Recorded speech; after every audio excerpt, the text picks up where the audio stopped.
Ladies and gentlemen, thank you for standing by and welcome to the Pure Storage fourth quarter fiscal 2020 earnings conference call. At this time, all participants are in a listen-only mode. After the speaker's presentation, there will be a question and answer session.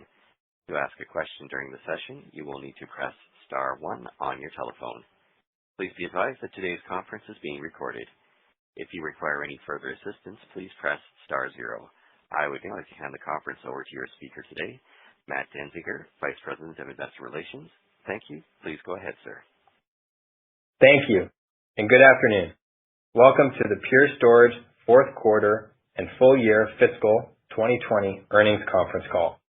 Joining me today are our CEO, Charlie Giancarlo, our CFO, Kevin Kreisler, our VP of Strategy, Matt Kixmoeller.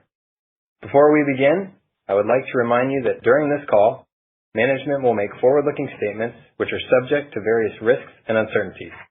These include statements regarding competitive industry and technology trends, our strategy, positioning, and opportunities, our current and future products, business and operations, including our operating model, growth and sales prospects, bookings and its relation to our revenue, and revenue and margin guidance for future periods.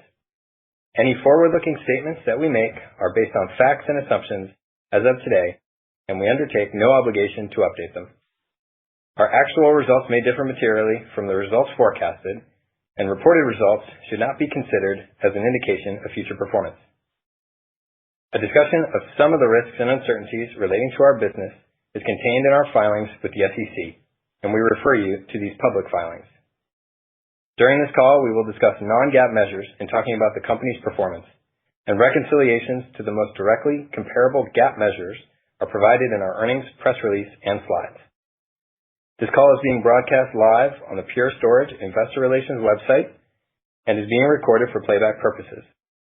An archive of the webcast will be available on the IR website for at least 45 days and is the property of Pure Storage. With that, I'll turn the call over to our CEO, Charlie Giancarlo. Thank you, Matt, and good afternoon, everyone. Thank you for joining us on today's earnings call. I am pleased with our Q4 performance, resulting in record revenue and the largest bookings quarter in Pure's history. I'll share highlights from the year, explain why Pure is best positioned to help enterprises navigate their digital transformation, and share our excitement for the future. Kevin, joining us for his first Pure earnings call, will follow with a review of our financials and an outlook for next year.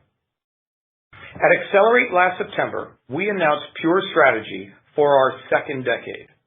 Our portfolio of products running our unified Purity software and all managed by our Pure One Cloud can now serve the majority of data workloads for our customers.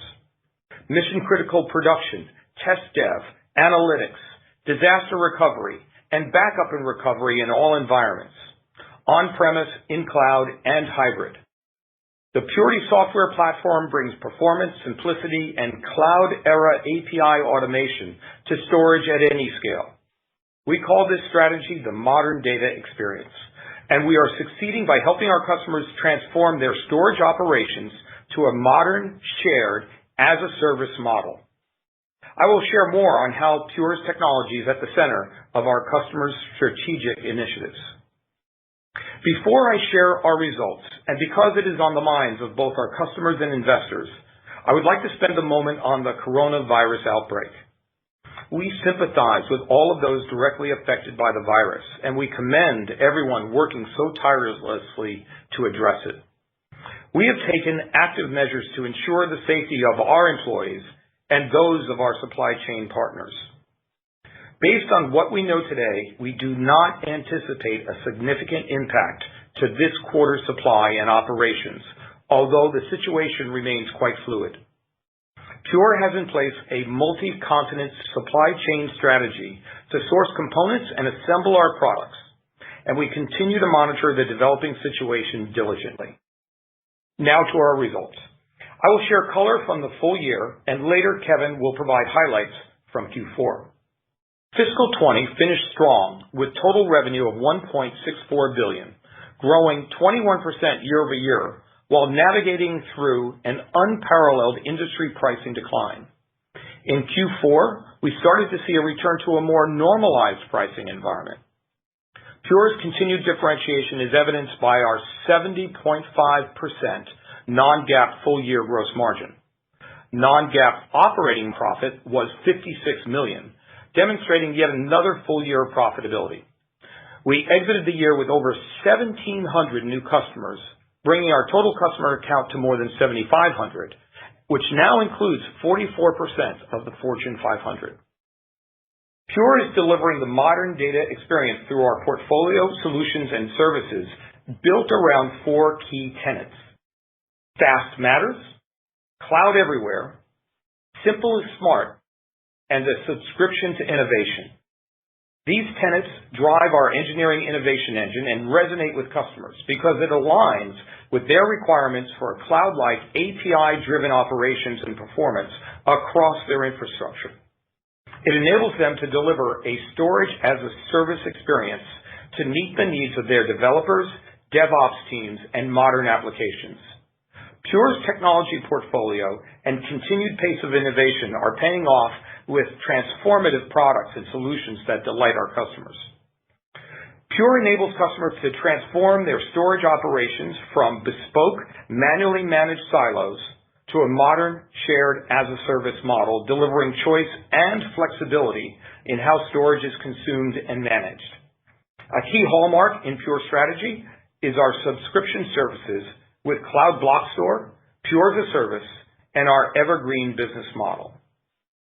Cloud Block Store on AWS, released in Q2 of last year, is helping customers implement migration, test dev, and disaster recovery use cases for mission-critical applications.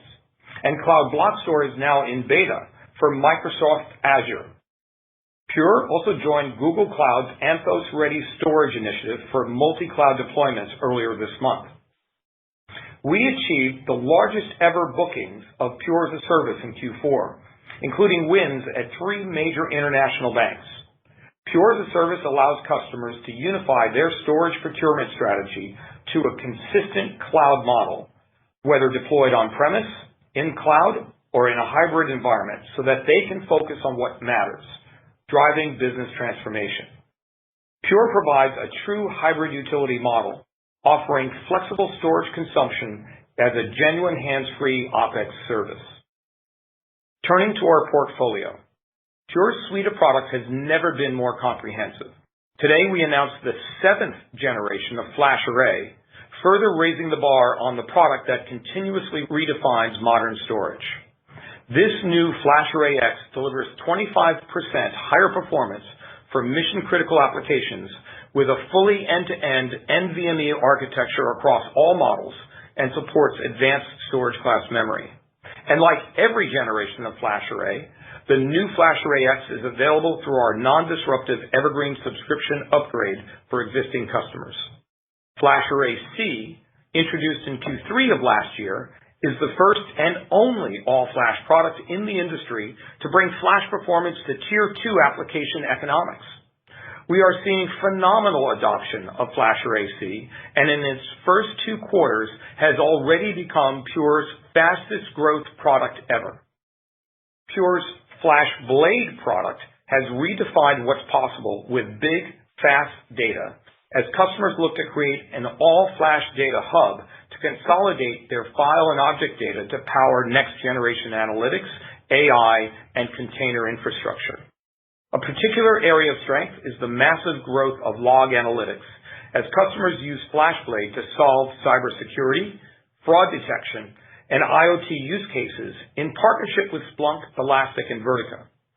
And Rapid Restore continues to be a popular use case for FlashBlade, made better in Q4 with the introduction of FlashBlade Safe Mode, a unique anti-ransomware solution that has already helped several metropolitan area cities protect and recover from potential ransomware attacks. Lastly, we held our annual sales kickoff meeting in San Francisco just 2 weeks ago, and the excitement from our team was extraordinary. On our decadal anniversary last fall, we announced our strategy to transform the current box-based enterprise storage environment to an integrated multi-cloud experience. In FY21 and beyond, we're committed to deliver on our modern data experience and Pure as-a-Service strategies to accelerate our customers' digital transformation journeys. And with that, I'll turn it over to Kevin. Thank you, Charlie. We were pleased with our solid, broad-based performance across all key financial metrics this quarter. Total revenue during Q4 was $492 million, growing 17% year over year. Product revenue was $377 million, growing 11% year over year, and subscription services revenue was $116 million, growing 41% year over year, which includes revenues from our Evergreen subscriptions, Pure as-a-Service, and Cloud Block Store. Total revenue in the United States in Q4 was $345 million, growing at 15% year over year, and total international revenue in Q4 was $147 million, growing 21% year over year. Non-GAAP gross margins in the quarter for product and subscription services continue to be strong and differentiates us in the market. Total non-GAAP gross margin in Q4 was 72.1%, increasing 4.5 basis points year over year. Non-GAAP product gross margin in Q4 was 73.3%, increasing 5.5 basis points year over year. And non-GAAP subscription services margin in Q4 was 68.1%, increasing 1.3 basis points year over year. Total non-GAAP operating profit during Q4 was $61 million, increasing $30 million year over year. Non-GAAP net income during Q4 was $64 million, and non-GAAP earnings per share was 23 cents per share. Non-GAAP net income in Q4 of the prior year was $37 million, and non-GAAP earnings per share was 14 cents per share. Weighted average shares used for the non-GAAP earnings per share calculation was 277 million in Q4 and 264 million in Q4 of the prior year. Operating cash flow for fiscal 2020 was $190 million and was $165 million in fiscal 2019. Operating cash flow in Q4 was $70 million and was $81 million in Q4 of the prior year. Free cash flow for fiscal 2020 was $102 million and $64 million in fiscal 2019. Free cash flow was $56 million in Q4 and was $51 million in Q4 of the prior year. Total cash and cash investments at the end of the year was $1.3 billion compared to $1.2 billion at the end of the prior year. Total deferred revenue at the end of the year was $697 million, increasing from $536 million at the end of the prior year. During Q4, we repurchased shares in the open market totaling $15 million and have approximately $135 million remaining in our share repurchase authorization. Total headcount at the end of the year was approximately 3,400 employees and was approximately 2,900 employees at the end of the prior year. As Charlie mentioned in his prepared remarks, we are actively monitoring the coronavirus developments, and although we are not seeing specific impacts on the business currently, the situation is fluid and unpredictable. Potential adverse effects to our business have not been incorporated into our annual guide or our Q1 guide.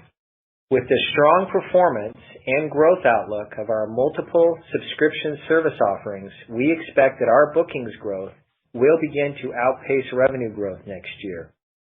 Revenue derived from our subscription service offerings is recognized over time and is recurring. As such, we believe a useful metric to evaluate and provide more transparency to the growth of our business next year is the annual growth rate of total bookings, which we expect to be approximately 20%. We will update our annual guidance, including total bookings growth for the full year at the beginning of each fiscal year. We are focused on growing our highly differentiated Evergreen, Pure as-a-Service, and Cloud Block Store subscription services.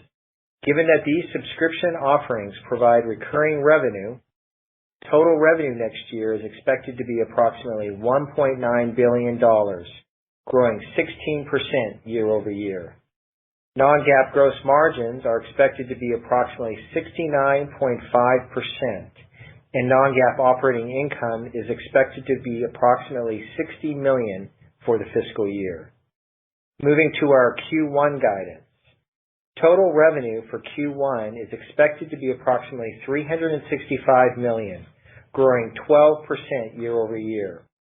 As you might recall, last year's Q1 revenue benefited from a shipping issue during Q4 19.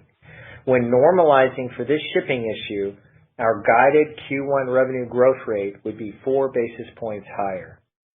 Non-GAAP gross margins in Q1 are expected to be approximately 69.5%, and non-GAAP operating loss in Q1 is expected to be approximately $40 million. I am very excited to have joined the team at Pure Storage and the opportunity ahead.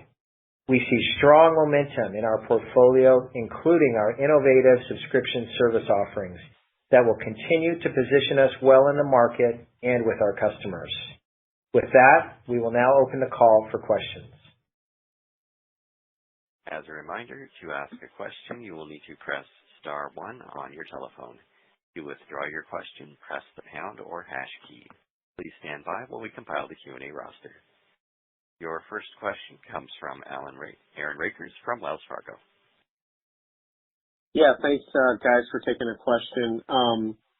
If you can, I think you mentioned during the prepared remarks that you're starting to see a more normalized pricing environment in Flash. Can you just help us understand how we should think about that dynamic to the model? And just curious of what you saw pricing wise this last quarter on a quarter over quarter basis, and what underpins your assumption for the current quarter guidance. Right. Well, as you know from prior quarters, we had in the early parts of the year just saw breathtaking price declines in the market that were created by a free fall of NAND pricing earlier in the year. Now, NAND prices do fall every year, which is generally good for us because it creates elasticity in the market and allows us to go after more magnetic storage, which we're very excited about. But when it drops very suddenly, then elasticity doesn't have time to catch up. What we saw in Q4 is what we are used to seeing, generally year in and year out in normal years, and we know that the commodity prices have stabilized for some time, are projected to go up next year, and so that presages to us a normal pricing environment, and one in which we can hopefully regain even better growth initiatives and certainly allow us to continue to grow ahead of the industry.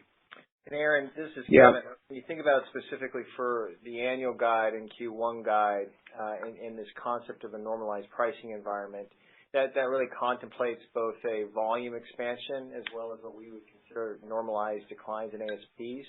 And again, that's what we've seen outside of the dynamic that we saw this past year. Okay. And then just as a quick follow-up, and maybe somewhat tied to that, is you guys continue to report a really remarkably strong gross margin for the business, both product and overall. How do you guys think about using maybe gross margin more actively to go after more velocity in the business? Is that something that as we look at this next forward fiscal year, given the guidance that you guys are starting to invoke a little bit more activity on that front, or what's embedded in the gross margin outlook going forward? Thank you. Yeah, thank you. As you know, we can use gross margin in two ways. One is to fund the business, and the other, of course, is to fund pricing declines compared to competitors. Our view is that, and we look at this literally every week, and our belief is that, in fact, it's the software value that we provide that is having our customers, paying 10 to 20% premium for our product versus our competition. And we don't really believe that we ever lose a deal based on price. I mean, we do lose deals, and when we do, the price may be lower than ours, but generally it's for other reasons.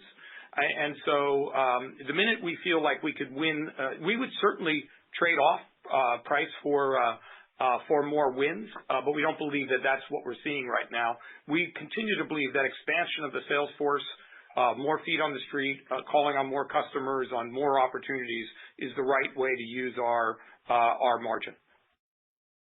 Thank you. Thanks, Aaron. Next question. Your next question comes from Alex Kurtz from KeyBanc Capital Markets. Hey, thanks guys for taking the question.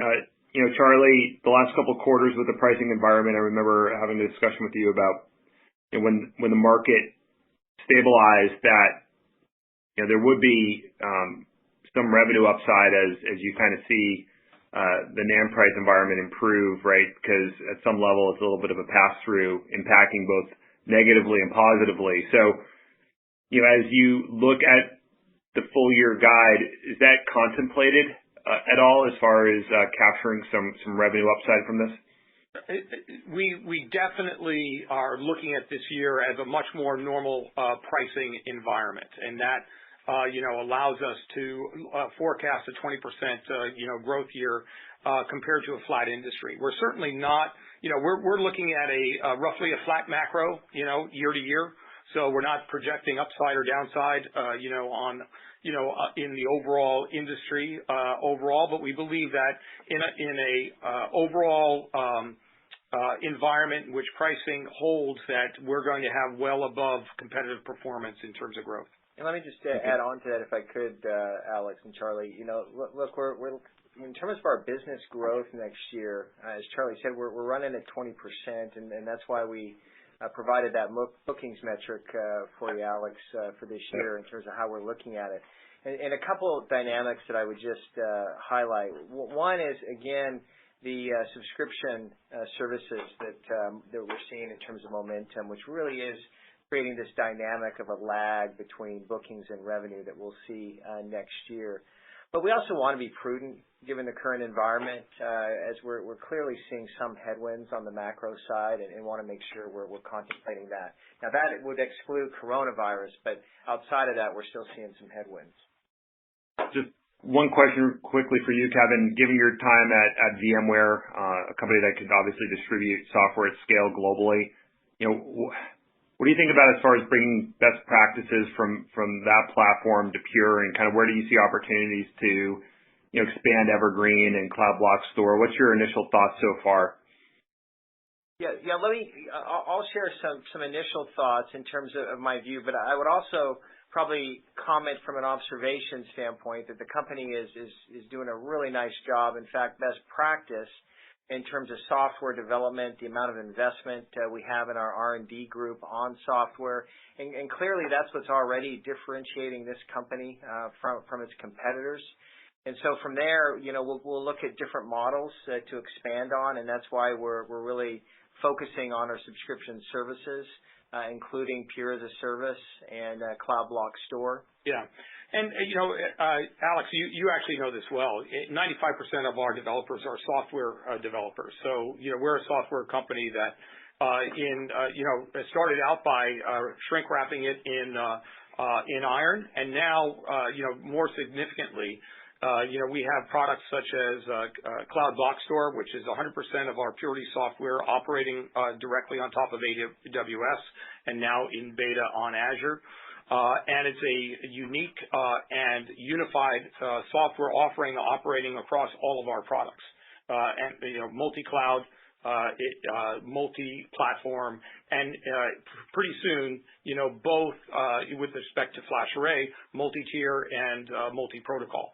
So we think this is a real big differentiator. Most of our competitors have multiple products to deal with different workloads and environments. We're going to be able to satisfy it with one software base, all managed by a single management system in Pure One. So, we think that it's such a pleasure to have Kevin on board to help us, because of course it does mean transitions in the way that we look at recognizing revenue, at managing subscription business, managing software business. So it's great to have his skill set on board. Thanks, Alex. Next question, please. Your next question comes from Rod Hall from Goldman Sachs. Hi, this is Bala Reddy on for Rod. Thanks for taking my question. If I look at this full year, fiscal year 21 revenue guidance of $1.9 billion, the implied revenue growth is 16% year-over-year. However, if I compare this $1.9 billion guidance to the original fiscal 20 revenue guidance that you guys gave a year back, the hypothetical implied growth rate is only 7%. You mentioned a faster subscription business, but outside of that, just wondering if anything has changed fundamentally in the all-flash array market for the past year. Is there an element of conservativeness in the guide as well? I have a follow-up. Well, I can't speak to the 7%. I don't understand that calculation. I mean, it is, we in our prepared remarks identified the revenue growth is 16%, but we do believe that increasing amounts of our bookings as subscription revenue is going to, of course, cause bookings to increase at a faster rate overall than revenue, and that's what we meant to start to identify, for our investors. All right. I have a query on operating expense as well. So the implied OpEx guidance, if my math is right, it looks like it's growing at roughly the same rate as revenues, around about like 15-16%. Can you give some color on why you're not seeing the benefits of operating leverage as the revenue scale increases? Yeah, I think the first thing I would highlight is that we'd be expecting our growth of operating expenses to actually be less than our revenue growth, which would be different than what we saw this year. So good improvement on that front. The other thing I'd highlight is, when we look at our investment plan for next year, we're contemplating a 20% growth rate. So again, that's why we provided a new metric for you in terms of bookings. And, as we're growing the subscription revenue business, obviously you'd see a lag in revenue due to the recurring revenue we're generating on our subscription business. And that's putting some pressure on our operating profits. But even with this dynamic, like I said, our revenue growth will be outpacing our investment growth. And look, we're just committed to continuing to invest in growth. Our philosophy of driving more operating leverage into the business over the long term remains unchanged. Thanks, Bala. Next question, please. Thanks. Your next question comes from Katy Huberty from Morgan Stanley. Thank you. Good afternoon. 500 new customers signed in the quarter is, I think, a record. Can you just talk about the initiatives behind driving the stronger level of new customers and therefore bookings? And then I have a follow-up. Absolutely, Katie. We took on an initiative early in the year to really improve our overall ability to build on lead generation and building a good pipeline. And that included really focusing on new customers, especially, of course, enterprise customers. We're very pleased to finish so strong in the year, and we believe that this is something that's going to continue to work for us. I'm especially pleased with the growth that we saw in enterprise customers, a lot of them quite new, and therefore opening up new potential for the future. And then any color around the contribution from FlashArray//C in terms of percentage of bookings or the number of new customers that product brought to you in the quarter? We're, as you know, Katie, I really hesitate to give out individual numbers on individual products, especially new products, because they can be quite lumpy. But 2 quarters of growing revenues with FlashArray//C, as I mentioned, fastest growth of any new product in the company's history. I think one reason for that is it is a flash array. It's just a flash array with QLC rather than regular, so it's a full-fledged. It's not I wouldn't consider it, for example, a version 1.0 product. It's a version 7.0 product with a new price performance range built into it. So we would expect it to get out of the box early and good, but it's performing even better than we might have hoped. First quarter I knew was going to be good because obviously there had been pent-up demand, and we had been pre-selling it for a couple quarters before that. But to see the second quarter outpace the first was really, largely based on in-quarter demand gen. It was really nice. That's great to hear. And just lastly, Kevin, you said that you don't expect any supply or operational impact from coronavirus. Do you have much of a revenue base in China? And have you seen any demand either in that market or in APJ more broadly? Yeah. So, we do have some business in APJ. It's a lower percentage than what we see across the world. But as we mentioned, we're not seeing any demand issues at this point in time relating to coronavirus. Right. And Katie, just FYI, as you know, we have very little revenue that comes out of China. We're not really invested in China in that way. And China is a relatively small part of our supply chain. Thank you, Katie. Thank you. Next question, please. Your next question comes from Karl Ackerman from Cowen. Good afternoon, everyone. I was curious, how much of the slowdown in revenue over the last few quarters do you think is attributed to what seems to be a shift in the purchasing decisions of how on-prem customers procure storage, such as greater input across software, storage, and compute departments before making the final decision? And I guess, does that partially explain maybe the elevated level of OpEx investment you plan for this year? So just if you could comment on that. And then as my follow-up, just given what appears to be somewhat of an uncertain spending environment, how are you thinking about ways to extract costs beyond just maybe more efficient sales cohorts, such as customer acquisition costs and/or other indirect channel costs? Thank you. Right. Thank you. So, in terms of the changing nature of decision-making in the enterprise, that's certainly the case. I feel that we've actually that's an area where we've actually had some fairly good results, we believe, because we're very focused around workloads and use cases, and we're able to go into the different departments, not always the storage admin, and be able to describe our products in terms of how we can make it easier with less activity around infrastructure management for those organizations to get the output of the applications that they're looking for. So I think that's actually worked for us. I wouldn't say that that's increased our cost of sales at all. If anything, I think it's made us a bit more effective in being able to penetrate accounts that, let's say, were strongly held before by our competition. On the operational efficiencies. Oh, the operational efficiencies. Yeah, we have a big push this year to really expand the efficiency and effectiveness of our channels. Part of that was due to the fact that, as a smaller vendor before, the channels really relied on us to do most of the selling. As we're getting bigger and a greater percentage of their portfolio is based on Pure, they're training more of their staff to do more of the selling. But another part of this is that we were deficient in our systems and in our materials to better enable our channel partners to be more independent. And there's been a big initiative starting last year, but ongoing this year, and I think we'll see some more fruit coming out of that this year.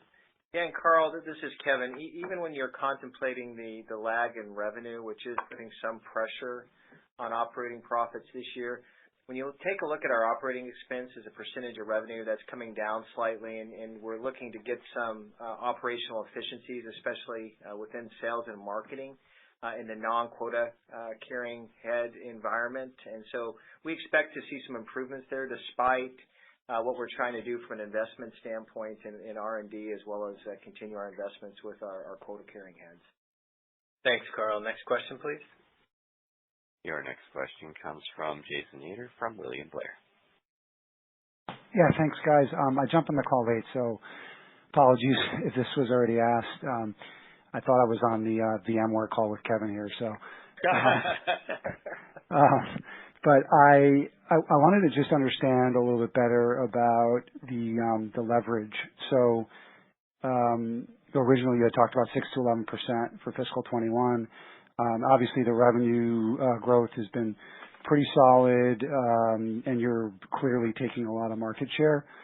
But what was the explanation you gave for the limited leverage this year? Because my math says it's about 3% operating margin implied for fiscal 21. Yeah, your math is in line there, Jason, and we addressed that. And how we are looking at that for next year is first of all, when we think about our business growth trajectory, it's about a 20% growth rate, and that's why we provided a new metric for bookings to give you a sense on how fast we think the business will grow next year. And so as a result of the fact that growth is being driven by increased subscription services, we're seeing a lag in revenue due to the recurring nature of the revenue being recognized. But even with that dynamic of our revenue growth, it's our revenue growth is outpacing our investment growth, even with that dynamic. But look, at the end of the day, we're still committed to investing for growth. And our overall philosophy of driving more operating leverage, which again we'll see in sales and marketing next year, over the long term remains unchanged. Okay, so just to be clear, this is just a function of more of the business being ratable, and as a result, you're basically getting less revenue up front, and therefore you can't get the leverage as quickly. Is that? Yeah, you're thinking about that right. That's right, okay. Jason. Yep. All right. Thank you. Thank you. Next question. Your next question comes from Simon Leopold from Raymond James. Great. Thank you for taking the question. I wanted to try to maybe get a bridge on what happened in the gross margins in fiscal 21, both the next quarter as well as the year, in that you've had 2 quarters with product gross margins that look like they're they've been 73, and so our net's been better than expected. And so I'm trying to discern how much of the forecast is regarding input pricing, competitiveness, product mix. If there's some kind of bridge that you could help kind of connect the dots between where you've been and where you're going on gross margin. Yeah, sure, Simon, and this is Kevin, and I'll take it at first. And again, like you've mentioned, our gross margins have been terrific, and really do believe this is a differentiator for us in the market. Now, a couple things specific to this year that I think is different than how we're looking at it for next year. But we did see some benefit in our gross margin this year from the extraordinary pricing dynamic that we experienced. And again, as Charlie mentioned, we think that pricing dynamic is going to normalize similar to what we saw in Q4 and throughout next year. So obviously we wouldn't get the benefit in gross margin next year from that pricing dynamic. The other element I would highlight is that we did see last year more of a mix shift towards our larger systems, which also had a higher margin profile for us. And we're actually estimating that mix shift will remain relatively consistent as we look at next year. So those two benefits, if you will normalize going into next year, and that's why you see a little bit of a drop in gross margin. Great. And I wanted to follow up in terms of the demand side of the coronavirus, in that it's obviously a very fluid situation, and I get certainly the aspects around your supply chain. I'm a little bit surprised that you're not seeing anything from a demand perspective, in that it sounds like we're seeing large enterprises. For example, you may have customers that are airlines and hotels that may be rethinking their businesses. And so I respect the fact you've done your due diligence and you've surveyed your sales channel. I just sort of feel a bit puzzled that you're not picking up slowing from your customer base. Any way you can help us get a better understanding of why you'd see that resilience or your immunity from the virus? Yeah, absolutely, Simon. So, we're just going to speak, you may very well be correct, but let me just speak factually. We're not yet seeing it in any of our Q1 business. And, I think it's far too early to start predicting, Q2 and beyond, given the uncertainty of the virus, whether it's contained or not contained, how much of the quarantines, may affect, customers' orders and so forth. So you may very well be correct. I hope you're not, but the fact of the matter is we're not yet seeing any effect on our Q1 business or on the Q1 forecast. Obviously that could change in 2 weeks, but we are where we are right now, in the quarter. Thanks, Simon. Thank you for taking my question. You bet. Next question, please. Your next question comes from George Iwanyc from Oppenheimer.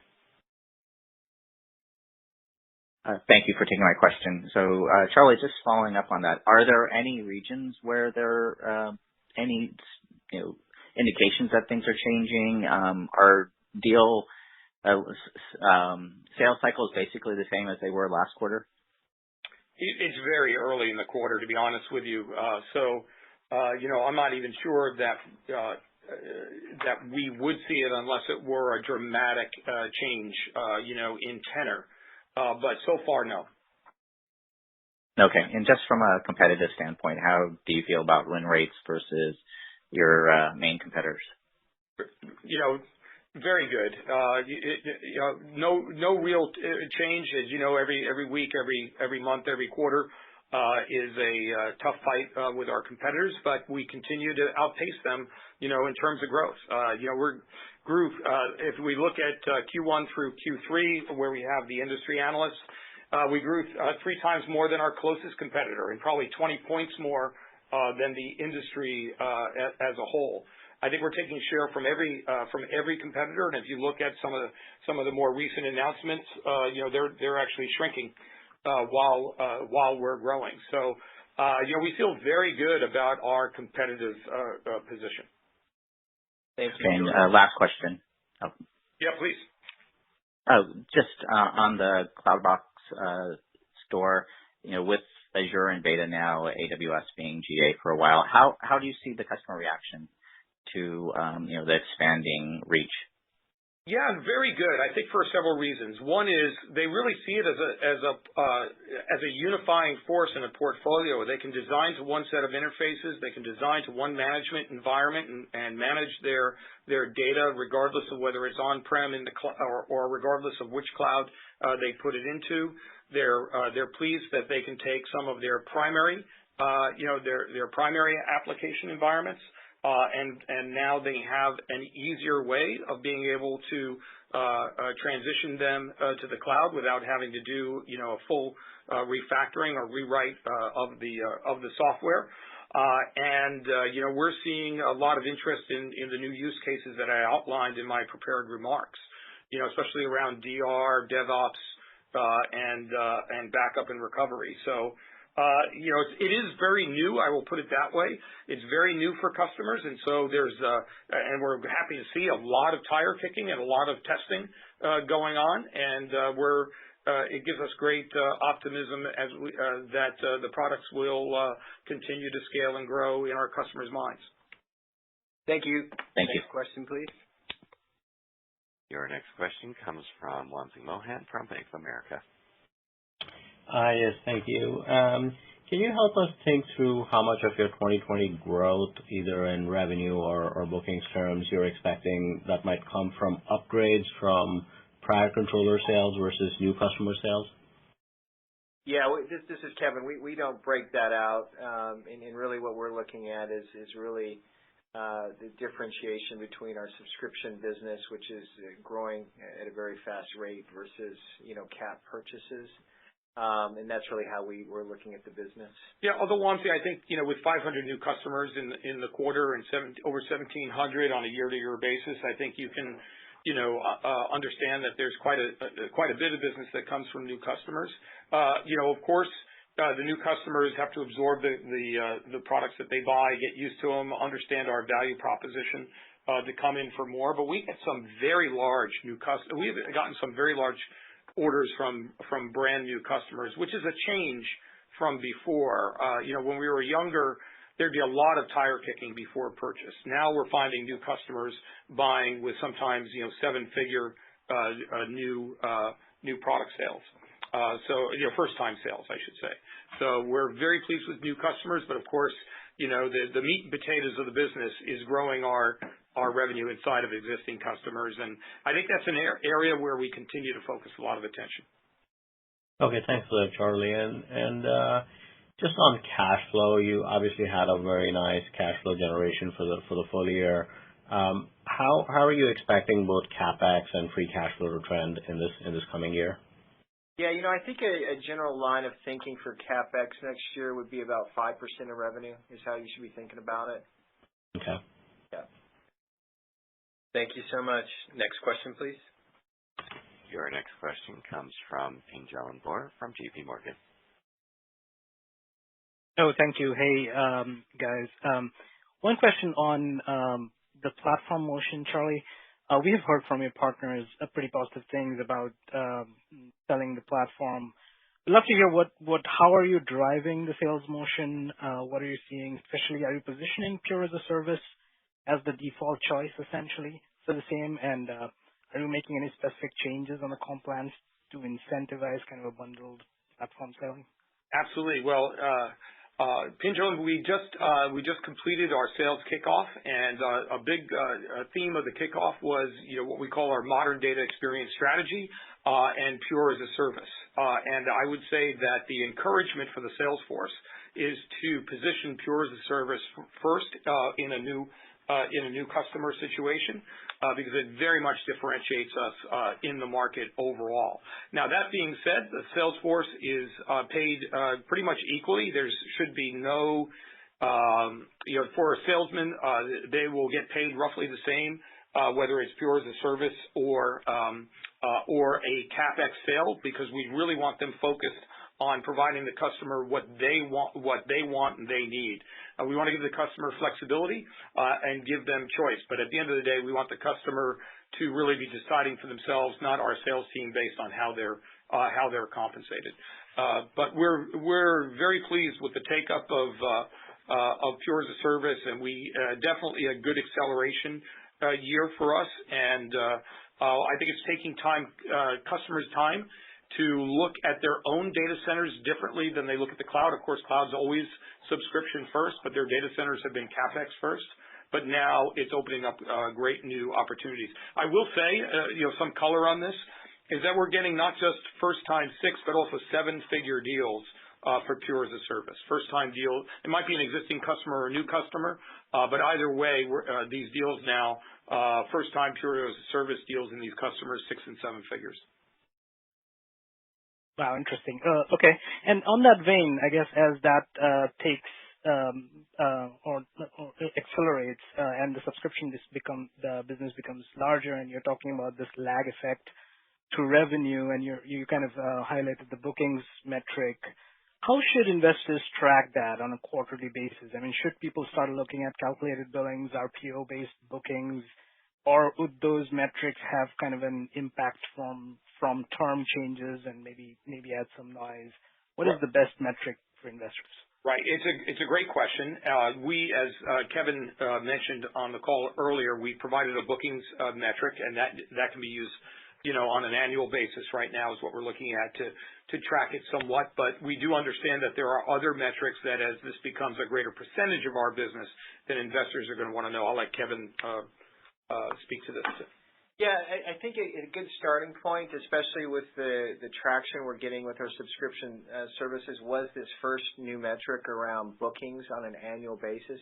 And I think an annual basis is the right way to look at it, at least for this year, because you're going to have variability quarter over quarter.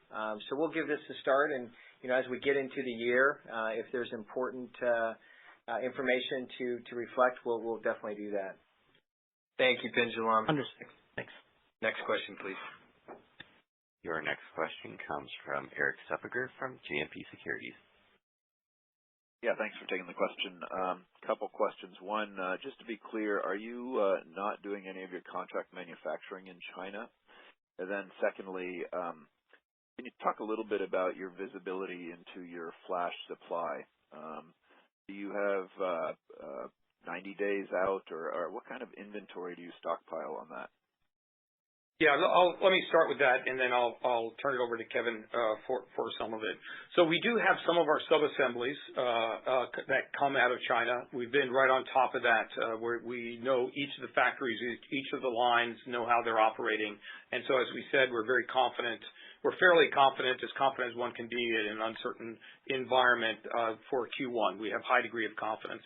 Q2, obviously it's a fluid situation. It's too early to project for Q2. We have no reason to doubt it, but it's still, we can't really speak to it with surety at this point in time. Yeah, nothing to add to that, Charlie. Yeah. In terms of the flash supply, we have good visibility into it. We're very close to our suppliers. As you know, most flash comes out of places like Korea, Japan, and the U.S. We are fairly well diversified, and as I said before, we feel fairly confident in our ability to supply this quarter. All right. Can you just talk about competitive dynamics with FlashArray//C? You've been shipping that for a couple quarters.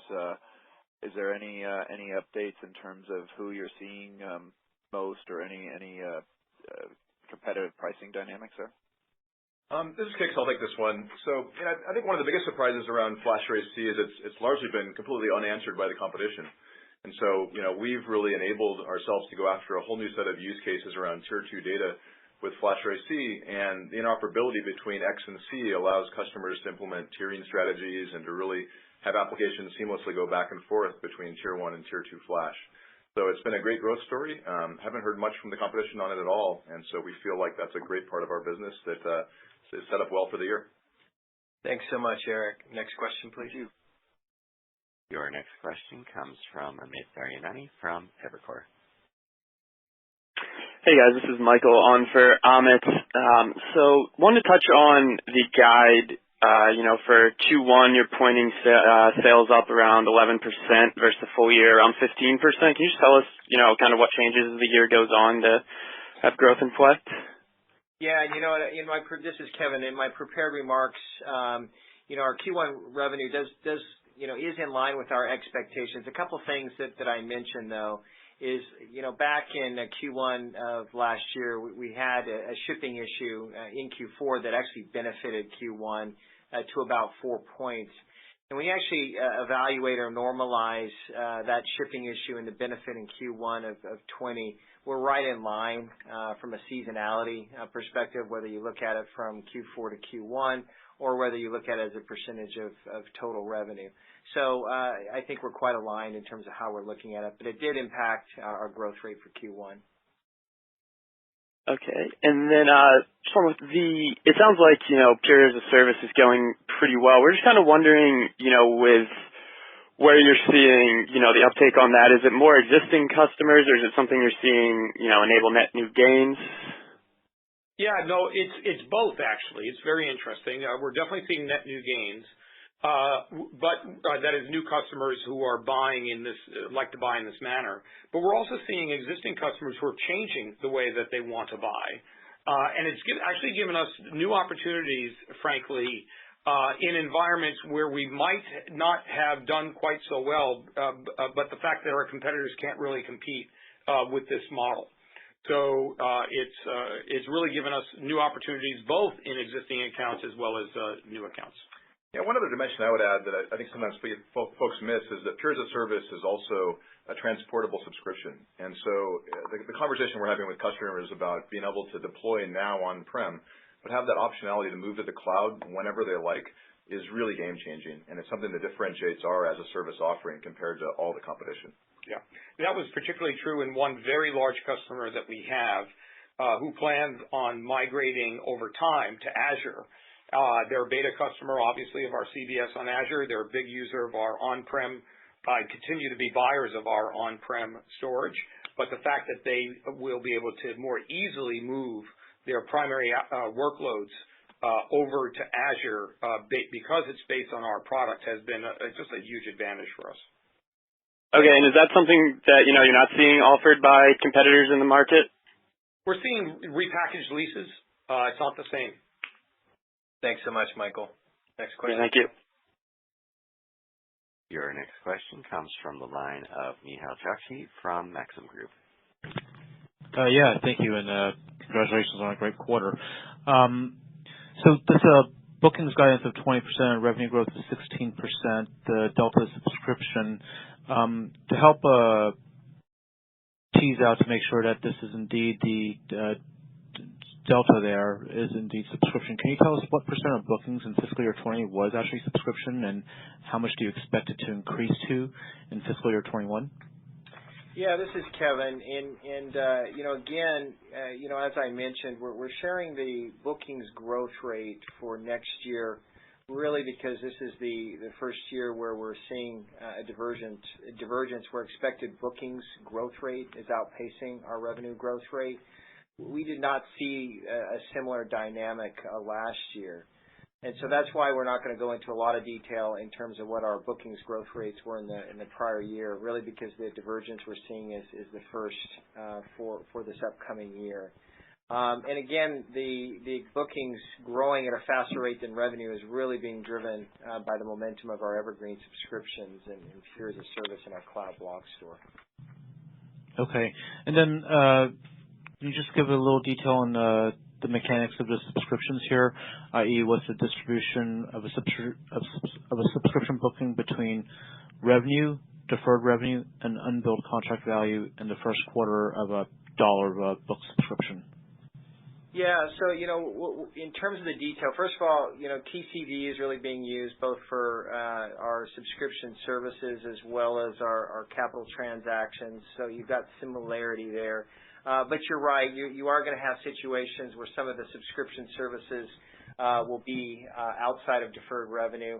You should be picking up a big portion of that in the remaining performance obligation that we disclose as well. Okay, thank you. And with that, we'll turn the call back over to Charlie.